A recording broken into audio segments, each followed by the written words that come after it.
చంద్రబాబు నాయుడు గారు ఆయన ఆంధ్రప్రదేశ్ కి ఇప్పుడు 4వ ముఖ్యమంత్రి. ఆయన ఈ రోజు కాఫీ పెడుతున్న వీడియో ఒకటి బాగా వైరల్ అవుతుంది. ఈ టైంలో ఎందుకైనా కాఫీ పెడుతున్నట్టు? ఎవ్రీ మంత్ పెన్షన్ ఇచ్చే కార్యక్రమంలో ఒక ఊరిల్లి ఒక ఇంటికి వెళ్తారు. లాస్ట్ టైం కూడా ఏదో పెన్షన్ ఇచ్చే కార్యక్రమంలో టీయో కాఫీ పెట్టారు, ఇలాగే పెట్టి గ్యాస్ వెలిగించడం మర్చిపోయారు.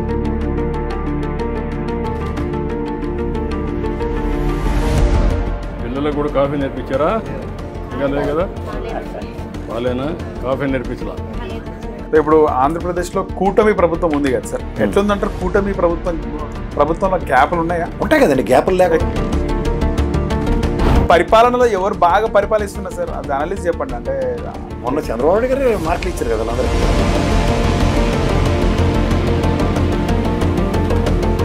సూపర్ 6 ఎట్లా అమలు అవుతుంది సార్? ఇది అసలు మొదటి దానికి దిక్కులేదంటే కడదానికి కళ్యాణం అన్నట్టు. వచ్చే ఎన్నికల నాటికి ఎట్లుంటుంది సార్ ఆంధ్రప్రదేశ్లో పరిస్థితి ఎట్లుంటుంది? ఏముంటుంది తమిళనాడు రాజకీయం. వచ్చే ఎన్నికల నాటికి త్రిముఖ పోరు చూడొచ్చు ఆంధ్రప్రదేశ్లో? అది చెప్పలేం సార్.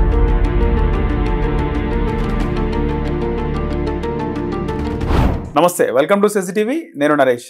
నార్మల్గా రాజకీయ నాయకులు ఎప్పుడైనా ఎన్నికలు ఉన్నప్పుడు వాళ్ళ ప్రచారంలో వివిధ రకాల పనులు చేస్తూ ఉంటారు. స్నానం చేయించడం, చిన్నపిల్లలకి కడగడము, లేదా వాళ్ళు ఇస్త్రీ చేయడము, లేకపోతే కళ్ళు దుకాణంలో కళ్ళు పోయడము, టీ కొట్టు దగ్గర టీ పెట్టడం, ఇలాంటివి చూస్తాం.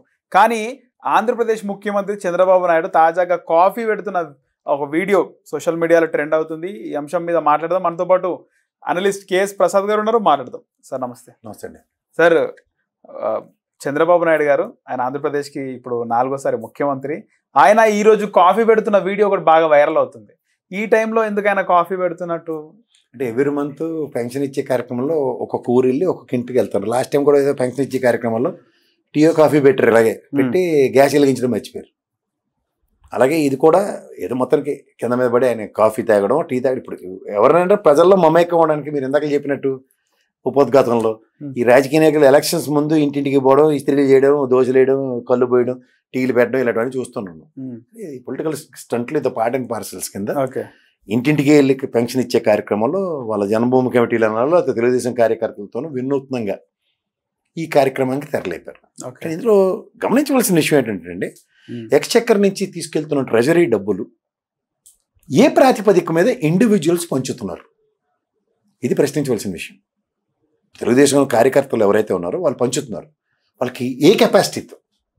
ఇప్పుడు గతంలో వాలంటరీ వ్యవస్థ ఉంది అనుకుందాం, దాన్ని సచివాలయ వ్యవస్థకు అనుసంధానించారు.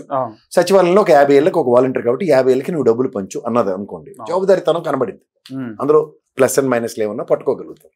ఎందుకంటే కార్యకర్త అనే కాన్సెప్ట్లో వీళ్ళకి సంబంధించిన తెలుగుదేశం పార్టీ శ్రేణులు అనుకుందాం, వీళ్ళు పంచుతున్న దగ్గర జవాబుదారీతనం ఎక్కడ ఉంటుంది?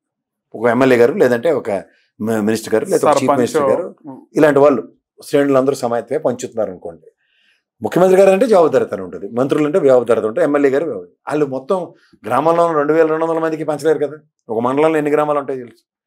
ఇట్లాంటివన్నీ దగ్గర ఎవరిని ప్రశ్నించాలి? దీనికి కాఫీలు, టీవీలు అన్న దాని మీద మీరు నేను చర్చించుకుంటూ కూర్చున్నాం అనుకోండి.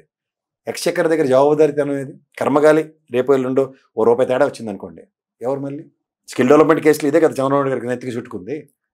బోర్డు కాన్స్టిట్యూట్ కాకముందు చేసిన ఆ ఫైనాన్షియల్ ఇర్రెగ్యులారిటీకి ఆయనే సమాధానం చెప్తున్నారు, ఆయన మీదే కేసు ఆపాదించబడింది. ఇది కూడా అదే ఉంటుంది కదా. అంచేత కీడించి మేలించాలి కొన్ని విషయాలు.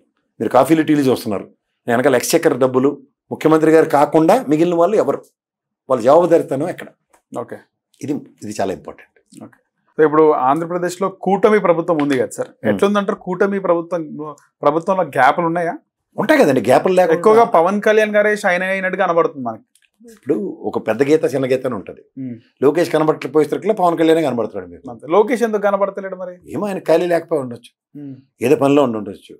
రెండో విషయం ఏంటంటే, ఎవరి శాఖలు వాళ్ళకు ఉన్నాయి సార్. మోర్ ఓవర్ ఏంటంటే, ఈయన అన్ని శాఖల్లోనూ హోమ్ మినిస్టర్ని వాళ్ళని అందరినీ గదమాయిస్తుంటారు కాబట్టి మీరు కలకలాడుతూ పవన్ కళ్యాణ్ మీద కనబడుతుంది. పరిపాలనలో ఎవరు బాగా పరిపాలిస్తున్నారు సార్, అది అనలిస్ట్ చెప్పండి. అంటే మొన్న చంద్రబాబు నాయుడు గారు మార్కులు ఇచ్చారు కదా వాళ్ళందరికీ. మరి కరకట్ట కొట్టేసింది, ఇంక మొత్తం తూములన్నీ పూర్తి చేసామన్న రామానాయుడు గారికే పర్ఫార్మెన్స్ 0 అని చెప్పారు కదా, యూ హ్యావ్ టు చేంజ్ అని. అలా చాలామంది మంత్రులకి, చాలామంది ఎమ్మెల్యేల గారికి ఆయనే చేతవని ఇస్తున్నప్పుడు, ఈ 7 నెలల్లో ప్రజాస్వామ్యంలో ఫస్ట్ ఎవరి టైం ఈ నెలలోనే 2 సార్లు ప్రజల తరఫున ప్రజా ఉద్యమాలు తెలకొల్పబడ్డాయి. ఒకటి రైతుల సమస్యల మీద, రెండోది కరెంటు ఛార్జీల మీద. ప్రజలే బయటకు వచ్చినప్పుడు. కానీ తెలంగాణ ప్రభుత్వంతో పోలిస్తే ఆంధ్రప్రదేశ్లో ముఖ్యంగా పెన్షన్లు కూడా అందిస్తున్నారు కదా సార్, తెలంగాణలో ఇంక ఇవ్వట్లేదు పెన్షన్స్. టైం వచ్చినప్పుడు ఇస్తారు. ఓకే, దేనికైనా election promises. Next Rythu Bandhu పథకం. తెలంగాణ ప్రభుత్వానికి మద్దతు ఇస్తున్నారా, ఆంధ్రప్రదేశ్ ప్రభుత్వాన్ని ఇంకా విమర్శిస్తున్నారా, ఏం చెప్తారు? నేను రెండు మద్దతు ఇవ్వను, రెండు విమర్శించవలసిన అవసరం లేదు. పని జరుగుతున్నప్పుడు పని జరుగుతుందని చెప్పాలి. ఇప్పుడు రైతు బంధు పథకం వాళ్ళకి ఇంప్లిమెంట్ కాలేదు, ongoing program from last 9 years. Ongoing program లో ఇవాళ అవరోధాలు క్రియేట్ చేస్తున్నప్పుడు ఆన్ గోయింగ్ ప్రోగ్రామ్ అని ఎందుకు అంటున్నానంటే, కేంద్ర రాష్ట్ర ప్రభుత్వాల సమన్వయంతో రైతు బంధు పథకం కింద దాన్ని తీర్చిదిద్దబడింది తెలంగాణలో. అలాగే ఆంధ్రప్రదేశ్లో కూడా ఆంధ్రప్రదేశ్ ప్రభుత్వం ఎంత ఇస్తుందో కేంద్ర ప్రభుత్వం కూడా ఎంత ఇస్తుందో అన్నది రెండింటి సమన్వయంతో ఆంధ్రప్రదేశ్ ప్రజలకు ఇచ్చి దగ్గర. ఈ రెండింటికి బ్రేక్ ఈవెన్ పడితే లాస్ట్ 7 నెలలు బట్టి రెండు దగ్గర లేదు, ఇక్కడ సంవత్సరం నుంచి తెలంగాణలో కూడా ఇవ్వట్లేదు. ఏం చెప్పాలి దానికి? ఇప్పుడు కేంద్ర ప్రభుత్వం రిలీజ్ చేసి టైంకి ఇస్తారో ఎవరో కూడా చెప్పలేని నిస్సాయ స్థితిలో ఉన్నప్పుడు ఏం చెప్తాం దానికి? దానికి డిజైన్ చేస్తాం, ఫోర్కాస్ట్ చేస్తాం, రియల్ ఎస్టేట్ వాళ్ళకి ఏమో ఇవన్నీ ఎప్పుడు చేయాలా? ధరణి బంగాళాఖాతంలో కలుపుతానని చెప్పిన రేవంత్ రెడ్డి గారిని మర్చిపోతే ఎలాగా? సో దీనికి ఆల్రెడీ ప్రభుత్వ విధానం మాది లైన్ ఆఫ్ థింకింగ్ ఎలా ఉంటుందన్నది చెప్పండి. అది చెప్పకుండా కార్యాచరణ రచిస్తాం, కవియత్రం వల్ల కొత్త రచయితలన్నీ రాసి దీనికి అనుగుణంగా అంటే పుణ్యకాలం గడిచిపోతుంది. అక్కడ రైతుల ఆక్రందన అక్కడెక్కడ ఎలా ఉందో చూడమనండి. మీరు 20,000 ఇస్తామని చెప్పి అక్కడ ప్రామిస్ చేశారు ఆంధ్రప్రదేశ్లో. ఏది రైతుల వెతలు ఎలా ఉన్నాయి? ఆత్మహత్యలు ప్రతి జిల్లాకి 3 సభ్య కమిటీ వేసారు. వాళ్ళే అగ్రిగేట్ 2 నుంచి 3 ప్రతి జిల్లాలో చచ్చిపోతున్నారు. 13 జిల్లాలు 26 జిల్లాలు చేశారు. 26 into 3 2 వేసుకున్నా 150 ప్రాణాలు స్వయంగా ఆత్మహత్యలు చేసుకుని చచ్చిపోతున్నారు. కుటుంబాలు చచ్చిపోతున్నారు. రైతు బంధువు లేదు, రైతులకు ఇవ్వాల్సిన డబ్బులు లేవు, ఖరీఫ్ రబీ సీజన్లో పోయాయి. నెక్స్ట్ వాళ్ళకి ఇస్తున్న పంట బీమా లేదు, గోతంలు లేవు, వాళ్ళకి ఇస్తున్న ధరల స్థిరీకరణ నిధులు లేవు, పంట గిట్టుబాటు ధర లేదు. ఇవన్నీ మాట్లాడకుండా ఎవరెవరు కొంటారు సార్? 7 నెలలు అయింది, రోడ్డు మీదకే ప్రజలు వచ్చారు.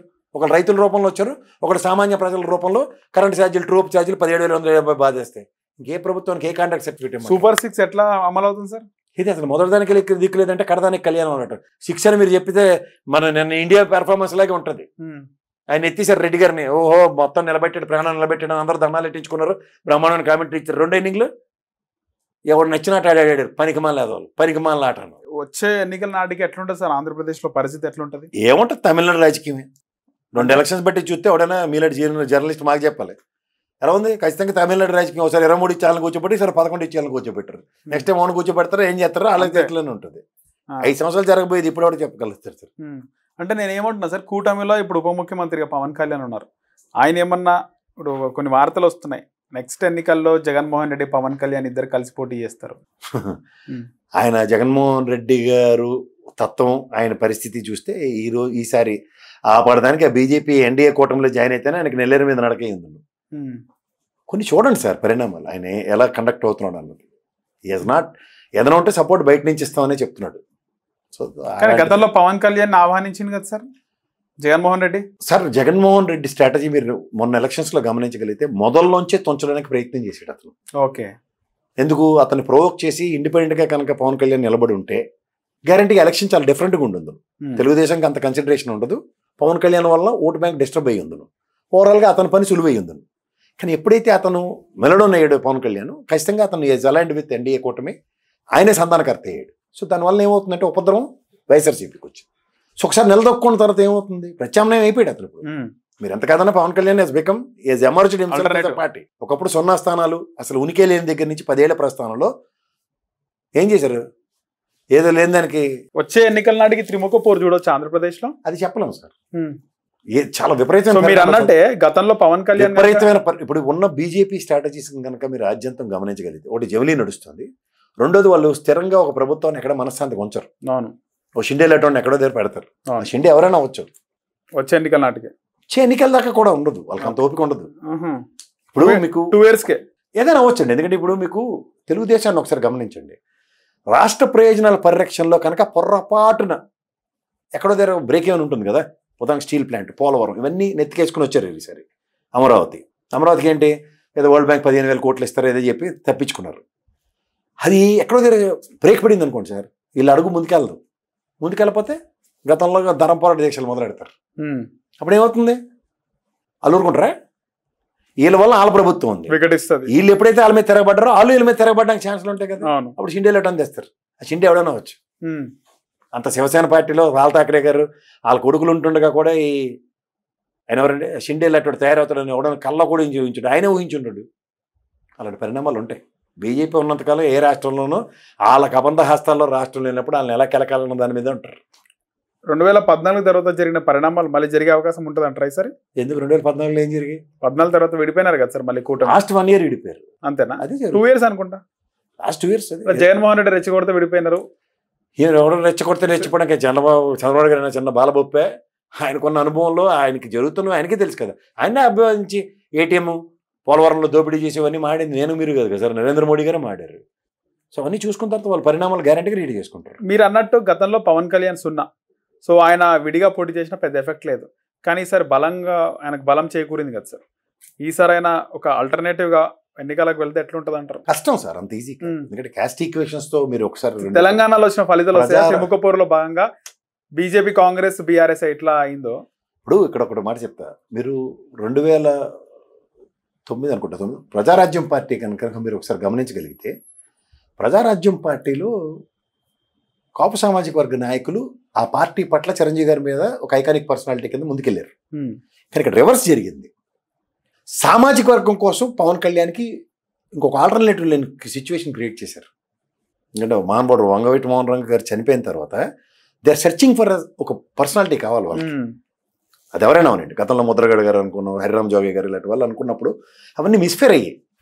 ముద్రగడ గారి టెరిటరీ కన్ఫైన్ అయిపోయింది, బియాండ్ ఇట్ లేదు.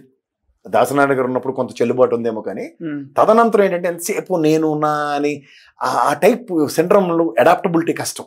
హరిరామ జోగయ్య గారు, గారికి రంగ గారు సేమ్ ఏజ్ సార్ ఇద్దరు? హరిరామ జోగయ్య గారు, వంగవీటి రంగ గారు అంత ఆల్మోస్ట్ ఇంచుమించు సమకాలికలు అవుతారు.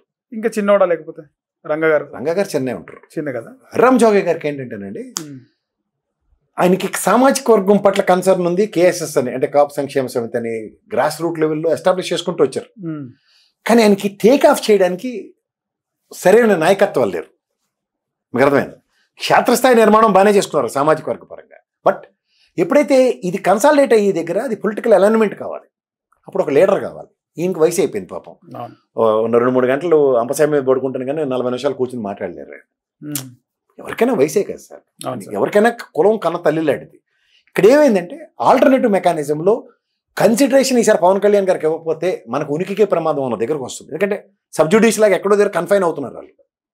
ఓ డిప్యూటీ చీఫ్ మినిస్టర్, గతంలో తెలుగుదేశంలో కూడా చంద్రరాజప్ప గారు డిప్యూటీ చీఫ్ ఆ సామాజిక వర్గం. ఇక్కడ బొత్స సత్యనారాయణ గారు ఇలాంటి అందరికీ డిప్యూటీలు ఇచ్చి వాళ్ళందరినీ అలా ఆపారు. ఇది కాదు కదా, they want to grow to the next level. ముఖ్యమంత్రి కావాలి ఖచ్చితంగా. నెక్స్ట్ లెవెల్ అన్నది ఇప్పుడు ఏమవుతుందంటే ప్లాట్ఫామ్ ఇవ్వకపోతే ఎలా? ఇప్పుడు దానికి ప్రజారాజ్యం అనుకున్నప్పుడు తీసుకెళ్ళి కాంగ్రెస్లో కలిపేశారు. ఇక్కడ దీన్ని టేక్ ఆఫ్ మనం కనుక ఈసారి కూడా ఆయన్ని ఓడగొట్టి, లేదంటే ఆయన మొత్తుకునేవాడు కదా, మీరు ఓట్లు లేరు ఏం చేయరు గోళ్ళు ఎడతారు, అది కనుక జరిగితే ఏమైంది? అబాస్పాలు ఏందరు కదా. అంచేత వాళ్ళు ఏం చేశారంటే పాపం 10 మెట్లు దిగారు. దిగి అసలు వ్యక్తిగత వైరం ఉన్నా సరే చౌదరి సామాజిక వర్గంతో అలైన్ అయ్యి ర్యాలీ అయ్యి ఉభయ గోదావరి జిల్లాలో జస్టిఫికేషన్స్ ఇచ్చారు. ఉభయ గోదావరి జిల్లాలో ఎప్పుడు డెసిషన్ ఫ్యాక్టర్. అక్కడ ఎప్పుడైతే నిలదొక్కోగలిగారో, నిలబెట్టారో పార్టీ అక్కడికి వెళ్ళింది. 21 గెలిచారు. ఇప్పుడు నెక్స్ట్ ఎలా ఉంటుంది అన్నది 5 సంవత్సరాల్లో ఈ ప్రభుత్వంతో రాష్ట్ర ప్రయోజనాలను ఎలా అలైన్ చేసుకుని ముందుకెళ్తున్నారు అన్నది చాలా ప్రయారిటైజేషన్ ఉంటుంది Pawan Kalyan. Is everything is a challenge to. నేను ఇందాక చెప్పినట్టు ఆ సినిమా పరమైన అంశాల్లో కూడా ఛాలెంజ్. ఈ ఛాలెంజ్ని ఎలా ఓవర్కమ్ చేస్తారన్నది అది ఒరిజినల్ ఎబిలిటీస్ మీద ఆధారపడి ఉంటాయి.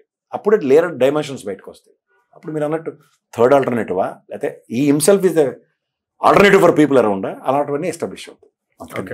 సో ఇంకా 2 సంవత్సరాలు గడిస్తే కానీ ఏం చెప్పలేమంటారు అంతే. ఎప్పటికీ చెప్పలేము. ఎలక్షన్ అనేది ఒక్క రోజులో డెసిషన్ ఇస్తుందండి. ఓకే, మీరు అన్నట్టు ఆ మధ్యలో మరో షిండే తెలుగు రాష్ట్రాలు వచ్చే అవకాశం, పరిస్థితులు బట్టి ప్రాబ్లం ఇటు నుంచి అటు వయసు వరుస.